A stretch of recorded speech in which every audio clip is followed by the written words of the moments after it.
أشهد أن لا إله إلا الله وأشهد أن محمدا عبده ورسوله لا نبي بعده.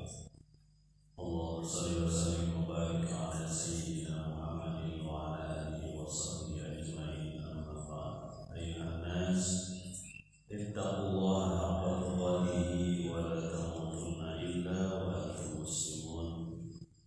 صدق الله وصدق رسوله الكريم. Alhamdulillahirabbil alamin. Jemaah kaum takwa, assalamualaikum warahmatullahi wabarakatuh. Mari kita lanjutkan masih di surat Al-Ahzab. Kita sudah sampaikan bagaimana Allah Subhanahu wa taala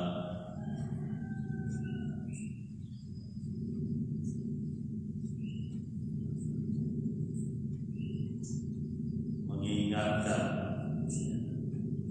kepada istri-istri Nabi bahwa mereka ummul mukminin berbeda dengan wanita-wanita yang lain.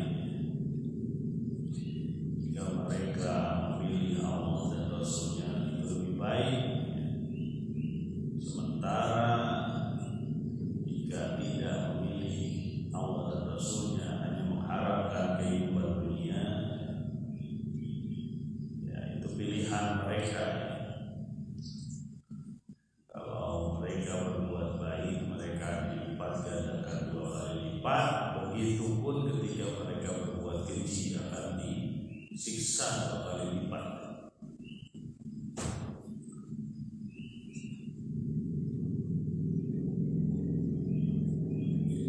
Kemudian diingatkan juga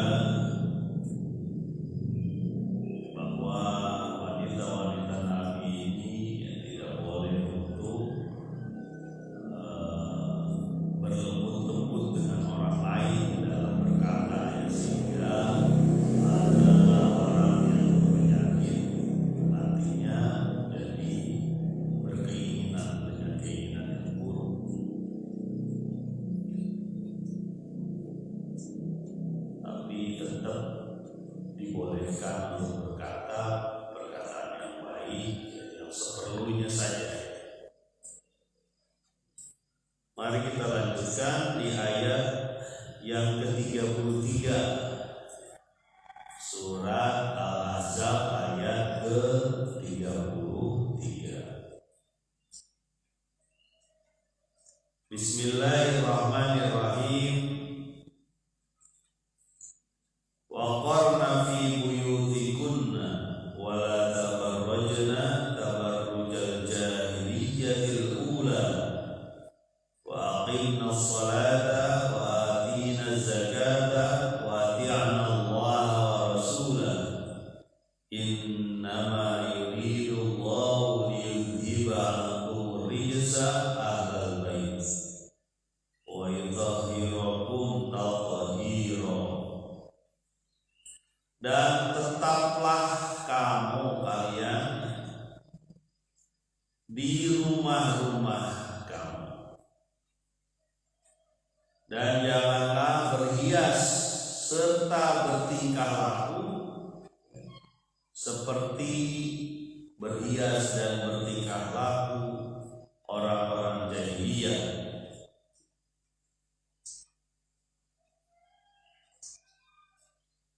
Awal-awalnya orang-orang jahiliyah terdahulu.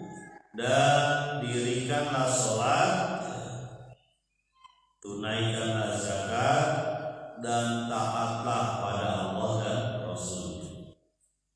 Sesungguhnya Allah menghendaki menyingkirkan dari kamu dosa atau kotoran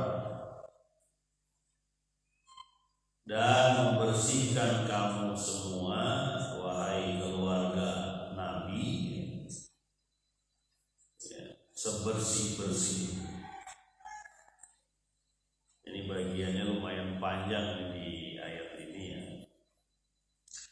Jemaah kaum takwa, saya rahimahullah dan teman-teman yang mendengar melihat siaran ini dimanapun teman-teman berada. Ayat ini sejatinya adalah ayat buat wanita-wanita muslimah, termasuk para laki-laki mengingatkan kepada keluarganya yang muslimah, yang perempuan. Walaupun ayat ini ditujukan kepada waktu itu, ya, ditujukan kepada wanita-wanita. Waqarna fi buyutikunna, dan tinggallah kamu di rumah-rumah. Ya. Waqarna bisa berarti tinggal dan beratkanlah. Artinya apa? Artinya wanita-wanita ini, ya, dianjurkan untuk tetap tinggal di rumah. Karena memang rumah itu gak bakal bisa harmoni, gak bakal bisa dia mendapatkan ketenangan selain dari ketenangan yang diciptakan ibu, ya. Kemeriahan yang diciptakan wanita, kenyamanan yang diciptakan oleh istri. Jika wanita bekerja, keluar karena bekerja, dia butuh sesuatu yang kuat. Untuk apa? Untuk mengembalikan fungsinya ketika dia pulang kerja. Dalam kondisi darurat dibolehkan wanita bekerja, membantu suami. Tapi kalau sudah cukup, artinya sudah cukup ini relatif, ya. Paling tidak sudah bisa makan, sudah cukup lah. Jangan sampai ada wanita yang keluar dari rumah itu untuk menambah nafsu saja, ya. Kurang barang dalam rumah, ini dia mau bekerja padahal suaminya sudah cukup, ya. Ya, kurang keinginan, orang-orang pada plesir jalan-jalan mulu, gaji suami saya nggak cukup, saya bekerja lah. Akhirnya hilang fungsi dia sebagai ibu. Jadi di sini disebutkan bahwa beratkanlah dirimu berada di rumah, itu wanita-wanita. Ya.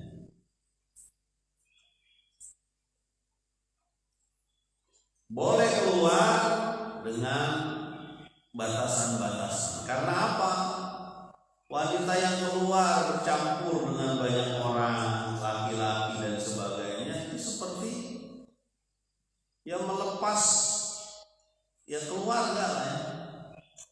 Salah satu bagian keluarga dilepaskan di luar, diliarkan dengan kondisi banyak mata yang memandang dia. Bukan tidak boleh bekerja, cuma kalau suasananya sudah tidak darurat, ngapain gitu? Apa yang dicari itu kan nafsu aja. Kadang-kadang begitu, ya, ada suami yang udah lelah bekerja gitu, sampai rumah ketemu istri yang lelah bekerja juga, gimana dia mendapatkan harmonia? Ya. Jadi nggak boleh kalau wanita bekerja, boleh dalam kondisi darurat, ya. Kalau udah nggak darurat ngapain lagi? Ya. Nah, ayat ini mengingatkan kita supaya menjaga istri dan anak kita di rumah, ya. Menjaga istri dan anak agar apa? Karena dialah penyeri ataupun pembuat rumah itu segar. Ada ibu, ada istri, ada wanita di rumah.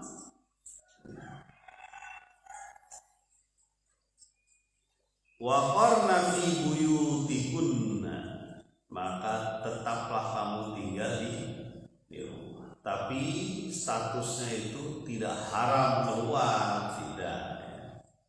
Tapi dalam kondisi tertentu, ya. Karena memang rumah inilah bangunan kita, ya. Rumah ini bangunan kita untuk menuju Allah, itu di rumah, ya. Baiti janati. Rumah kita surga kita. Jadi bagaimana kita membuat rumah kita sebagai surga? Harus ada pelengkapnya. Pelengkapnya itu wanita, yaitu ibu. Ya. Nah, kalau wanita keluar nih misalnya untuk bekerja, tadi sudah kita sampaikan, semampu mungkin dalam kondisi darurat baru boleh. Nah, kalau keluar bukan untuk kondisi darurat, ya mainlah, yang ngumpul-ngumpul yang tak jelas, ya. Masuk ke klub-klub, ya. Masuk ke banyak tempat yang terjadi adalah wanita itu hilang dari esensinya ataupun sejatinya dia sebagai pengatur rumah tangga, karena habis waktunya untuk itu. Ya. Makanya jangan sembarangan ya membiarkan istri dan anak gadis kita itu keluar.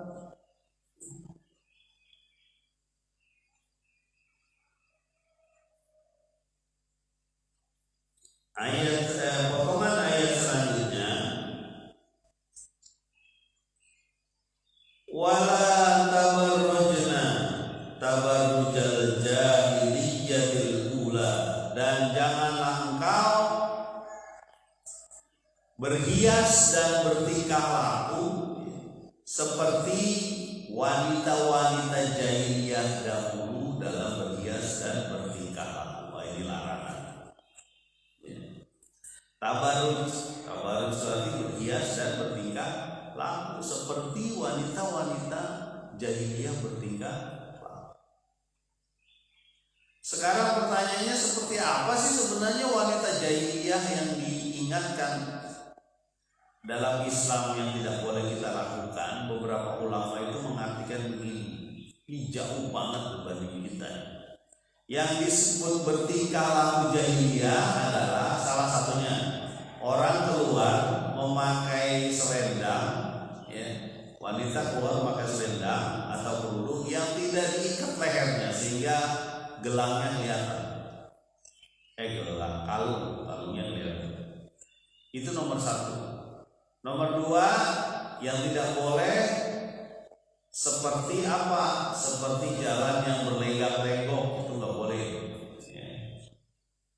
Keluar. Terus yang disebut tabarruj jahiliyah, ulama juga mengatakan apa? Wanita keluar berjalan bersama laki-laki, itu tidak boleh. Lah, kalau tabarruj yang disebut oleh para ulama begitu, apa yang terjadi di kita sekarang? Dengan gampang wanita di mana-mana ada, ya. Dan nggak cuma pakai kerudung selendang itu, terbuka semuanya. Jadi luar biasa tabarruj jahiliyah waktu zaman jadul itu masih lebih ringan dibanding yang sekarang, ya kan? Dibanding yang sekarang, coba bayangkan itu beli make up, beli lipstick, beli bedak untuk bukan suaminya, ya, keluar menor gitu ya. Giliran di depan suaminya suram. Gimana mau harmoni itu keluarga begitu, sakinah keluarga, ya. Saya sering tegur anak-anakku yang kadang-kadang sempat juga ke sekolahan itu pakai lipstick. Masya Allah. Ini kayaknya diajarin sama keluarganya. Ngomongnya apa? Biar nggak kelihatan pucet. Emang kenapa sih kalau pucet? Apa masalahnya? Ya, karena kita sudah terbiasa membiarkan anak gadis kita itu dilihat orang, kalau perlu orang tertarik dengan dia. Nggak usah khawatir, yang namanya jodoh sih Allah atur. Ya, usia udah 18 tahun, kalau perlu disodor-sodorin anak saya ini misalnya ya, khawatir tidak dapat jodoh, santai aja, jodoh yang atur. Akhirnya biaya beli kosmetik nambah, ya, beli bedak, beli apa jadi nambah gara-gara begitu. Padahal santai aja, nggak usah. Jadi jangan-jangan kita udah masuk tabarruj jahiliyah di era jahiliyah sekarang. Karena Aisyah radhiyallahu anha dalam satu hadis dalam riwayat itu menyebutkan kalau Nabi Muhammad SAW masih hidup pada zaman ini, kata Aisyah ini, Aisyah itu kan istri Nabi ya. Kemudian Nabi udah meninggal duluan, jadi dia hidup setelah masa Nabi, setelah waktu Nabi dan setelah masa Nabi. Aisyah saja bilang begini, kalau saja Nabi Muhammad SAW hidup pada sekarang, pasti dia larang wanita-wanita keluar. Dia larang. Waktu itu kayak gimana sih sebenarnya tabarrujnya? Ya. Bagaimana perilakunya wanita-wanita kayak gitu? Mungkin jauh lebih sopan dibanding kita sekarang. Jadi Aisyah itu memakruhkan wanita keluar rumah setelah Nabi meninggal. Karena kondisi itu sudah berbeda. Waktu Nabi itu masih dijaga ketakwaan, keimanannya masih dijaga, orang-orang masih menahan pandangannya. Ya. Dan yang disebut keluar bagi wanita-wanita Islam pada saat itu adalah sholat subuh. Ya, ketika dia pulang, itu orang wanita itu memakai kerudung jilbab gitu ya, yang ada mantel bulunya sehingga nggak kelihatan, kan masih gelap. Ya, waktu itu gitu. Nah kita sekarang, masya Allah ya. Makanya betul kata Nabi itu, ketika kita punya anak perempuan, mendidiknya, menikahkannya sehingga baik, itu bersama aku di surga. Itu kata Nabi. Kan apalagi zaman sekarang ya, berat sekali. Kalau perlu, oke nggak keluar rumah Parman, saya nggak mau keluar rumah deh. Kan udah dikasih tahu gitu. Iya, tapi TikTokan, ya joget-joget gitu. TikTok nggak semuanya salah, ada juga yang dipakai untuk benar, membuat masakan, ada macam-macam ya, ada dakwah pun ada di TikTok. Ini yang sering terjadi, ya. Bukan saya mengkritik TikTok ya, apapun juga termasuk Facebook, atau media sosial, YouTube WA gitu. Akhirnya menampilkan gerak-gerak anak gadis kita, ibu-ibu kita, istri-istri kita. Ya. Ada juga istri seorang ustaz gitu. Ada juga ramai. Dia joget-joget gitu ya, ditampilkan di media sosialnya gitu ya. Gimana dia bisa menjadikan tubuhnya kemudian jiwanya adalah untuk keluarga kalau begitu. Ya. Makanya hati-hati ya teman-teman ini, memberi anaknya handphone, memberi anaknya kuota dan sebagainya, dicek, dilihat. Ya, jangan-jangan atau diingatkan, jangan-jangan dia nyampe kayak gitu ya, nggak benar ya. Gimana sih Pak Arman, orang di rumah saya, bapak saya itu nyuekin aja, biasa aja. Atau suami saya juga santai aja melihat saya kemana-mana. Ya jangan begitu, jangan nungguin suaminya. Kitanya yang berusaha untuk mendekatkan diri kita kepada Allah. Jangan tabarruj jahiliyah, jangan bertingkah laku, berhias, bersolek seperti orang-orang jahiliyah. Jangan lupa ya bahwa jahiliyah itu bukan masa, tapi pandangan dan keadaan dimanapun dia. Jadi masyarakat jahiliyah itu masyarakat yang pandangan dan keadaannya enggak sesuai dengan perintahnya Allah. Itu jahiliyah. Jadi kapanpun ada, termasuk sekarang. Iya. Akan datang, iya juga. Sama aja. Kemarin saya ngobrol sama istri sama relawan. Jadi zaman jadul itu lebih mudah untuk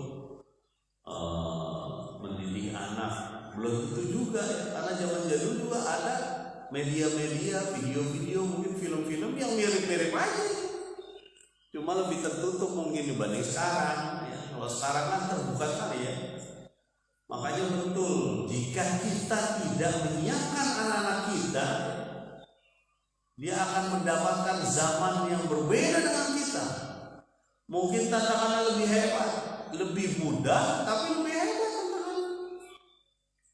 Ya, kita sudah merasakan ya zaman kita itu dulu komunikasi dengan surat ya, maju sedikit dengan telepon, telegram, ya, fax, kemudian apa namanya dulu ada yang namanya pager dulu ya. Terus tambah lagi teknologi lebih canggih, pakai handphone dulu belum ada gambarnya, cuma suara doang sama teks. Udah keren banget waktu itu ya, bisa ngomong langsung kemana-mana, nggak perlu pakai telepon kabel. Sekarang jauh lebih hebat, handphone itu udah ada gambar, udah ada bisa bergerak ya. Kapanpun yang dia omongin di ujung sana, di belahan bumi manapun itu bisa kita detek. Mungkin sekian puluh tahun ke depan macam-macam itu yang bisa terjadi. Cuma arahan adalah untuk manusia, arahan untuk tetap di rumah ya, untuk memberatkan hati ada di rumah dan tidak melakukan tingkah laku yang jahil. Pak, kalau anak laki gimana Pak? Sama, anak laki itu begitu. Coba lihat iklan di mana, di televisi. Perawatan untuk anak laki pun ada, skincare lah, rambut lah, penghilang minyak di muka lah, gitu kan, macam-macam. Ya. Dan jangan salah ya, anak laki juga bisa jadi sasaran kejahatan, bukan cuma anak perempuan. Sekarang ya, bisa jadi sasaran kejahatan. Makanya kita betul-betul memilih lingkungan yang baik. Ya. Pak, kalau lingkungannya nggak baik gimana? Ubahlah supaya baik. Jangan malah menutup diri, naruh tembok setinggi-tingginya gitu ya. Supaya apa? Saya nggak mau ketemu dengan tetangga itu. Nggak baik ya. Malas saya ketemu mukanya juga. Saya bikin tembok yang tinggi lah. Rumah-rumah saya, tanah-tanah saya. Tetangga itu saudara kita yang sama. Tetangga itu saudara terdekat. Ya. Falyukrim jarahu, maka muliakanlah tetanggamu. Ya. Jangan sakiti hatinya, jangan ambil hartanya dengan cara yang zalim, jangan basahi lidah kita dengan hinaan, cacian, obrolan yang menyesakkan dadanya. Karena saudara ya.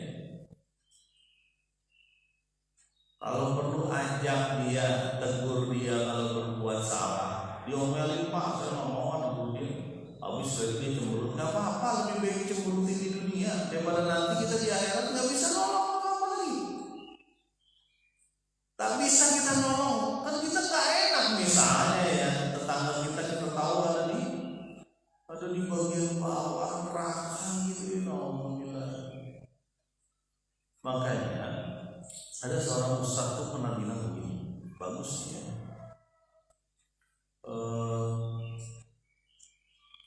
Ini andai-andainya dia ya, andai-andainya Ustaz Abu Rahmat Abdullah sudah meninggal. Masya Allah, mudah-mudahan dilapangkan kuburnya. Dia bilang apa?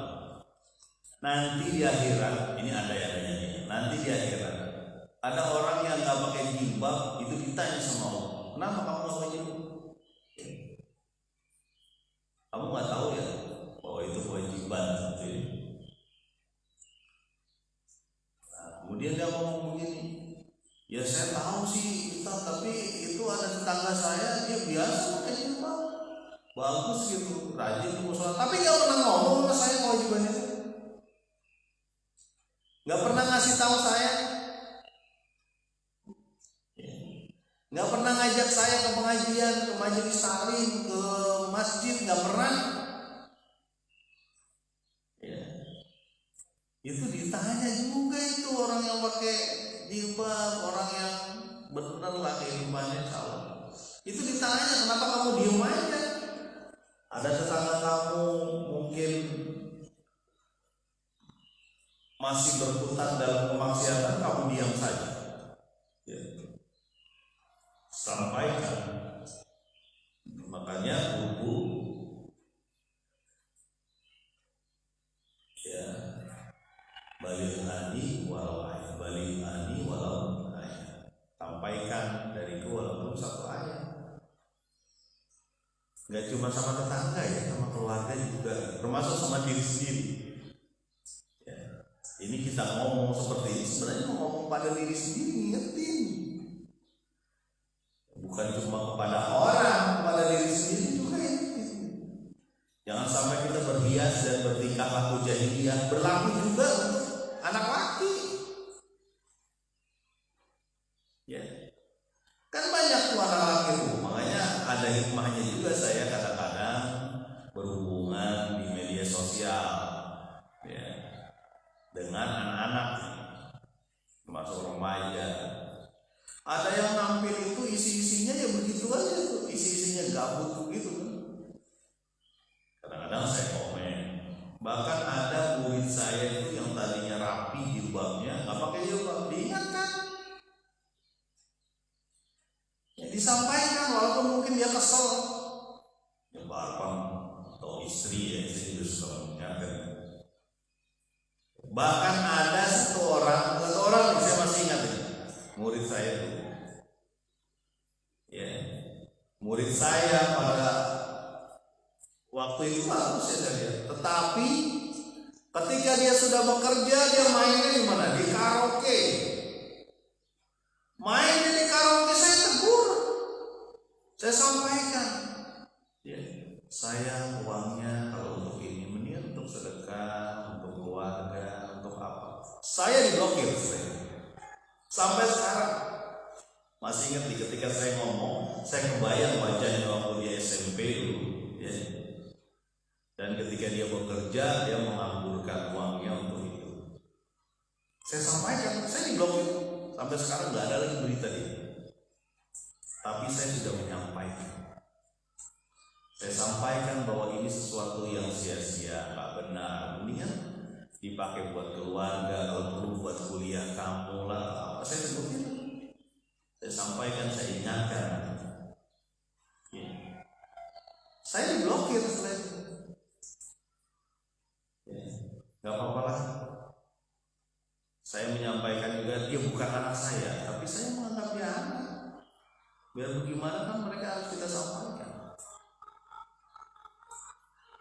Makanya saya kadang-kadang nih entah di kampung sini atau tahu dia ada orang sini di kampung sini, saya berusaha masuk, add aja.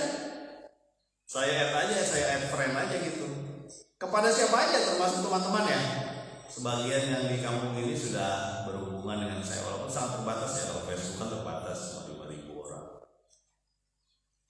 Apalagi bisa disampaikan lagi lewat YouTube dan sebagainya, supaya mengingatkan, termasuk mengingatkan diri sendiri.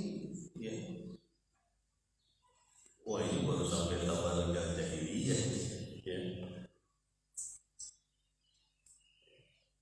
Mudah-mudahan ini saya potong dulu deh ayatnya. Saya potong dulu, bukan memotong ayat itu dipotong, nggak, pembahasan tentang ayat saya potong dulu. Nah, ini diingatkan kepada kita, kepada kaum wanita muslimah, utamanya waktu itu di keluarga Nabi, ya. Dan itu menjadi perilaku kita semua. Yang pertama adalah jangan jauh-jauh dari rumah, kira-kira begitu ya. Dekat saja di rumah, kalau berada di rumah, nggak usah jauh-jauh kecuali sangat darurat ya.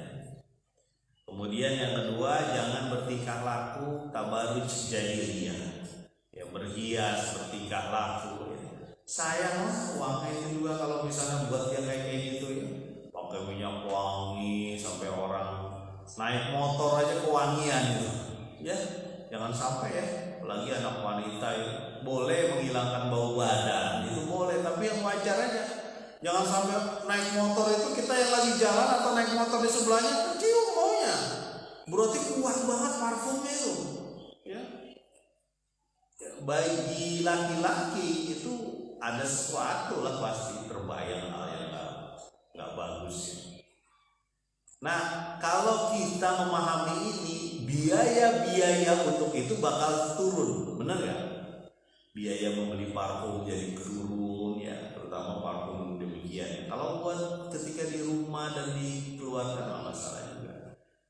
Ya, kemudian biaya untuk memberi make up dan sebagainya turun. Cukuplah Allah yang memberikan jodoh, santai aja.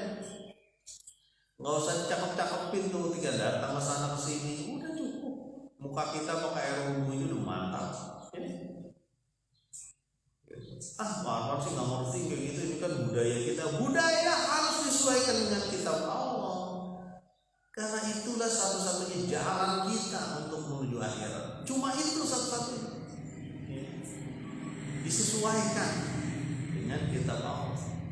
Nah kalau udah begitu turun semua kebutuhan, biaya dan sebagainya turun, sehingga rumah jadi lebih baik. Ya, kalaupun ada dipakai buat gizi yang ditambahkan, ya kan? Ini buat yang hal-hal nggak benar itu atau hal-hal yang kurang benar itu mau dibeli, mau diusahakan, mau dihias. Nggak cuma diri ya, kadang-kadang rumah juga begitu, ya. Mau dihias, mau ditambahin. Sementara untuk hal-hal yang bagus, halalan toyiban misalnya, makanan yang halal dan toyib itu kurang, ya. Sehingga sebagian ada yang kurang pas gizinya ya, ada program jadinya tuh.